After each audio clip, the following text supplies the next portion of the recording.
Hello అండి. అందరికీ నమస్తే. ఈరోజైతే నేను టేస్టీ అండ్ యమ్మీ టమాటా పచ్చడినైతే ప్రిపేర్ చేస్తున్నాను. ఇది బ్రేక్‌ఫాస్ట్‌లోకైనా, అలాగే అన్నంలోకైనా చాలా బావుంటుంది.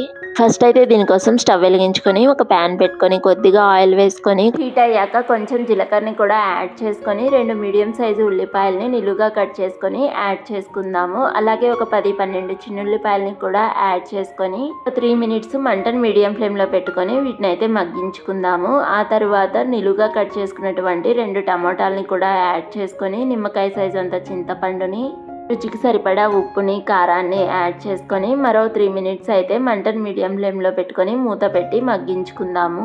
ఇలా మగ్గించుకున్న దీనిలోకి కొద్దిగా కడిగి పెట్టుకున్న కొత్తిమీరను కూడా యాడ్ చేసుకొని ఒకసారి బాగా మిక్స్ చేసుకునేసి స్టవ్ ఆఫ్ చేసుకుందాము. చల్లారిన తర్వాత ఈ మిశ్రమాన్ని మిక్సీ జార్లోకి వేసుకొని బరకగా అయితే మిక్సీ పట్టుకుందాము. ఆ తర్వాత ఈ పచ్చడిని ఒక గిన్నెలోకి తీసుకొని అదే ప్యాన్లోకి కొద్దిగా ఆయిల్ వేసుకొని పోపు పెట్టుకుందాము. ఆ తర్వాత పచ్చడిలోకి వేసుకొని ఒకసారి బాగా మిక్స్ చేసుకొని సర్వ్ అవుట్ చేసుకోవడమే. ఇంతే అండి, మన టేస్టీ అండ్ యమ్మీ టమాటా పచ్చడి అయితే రెడీ. చాలా బాగుంటుంది. మరి ఈ వీడియో మీ అందరికీ నచ్చిందా?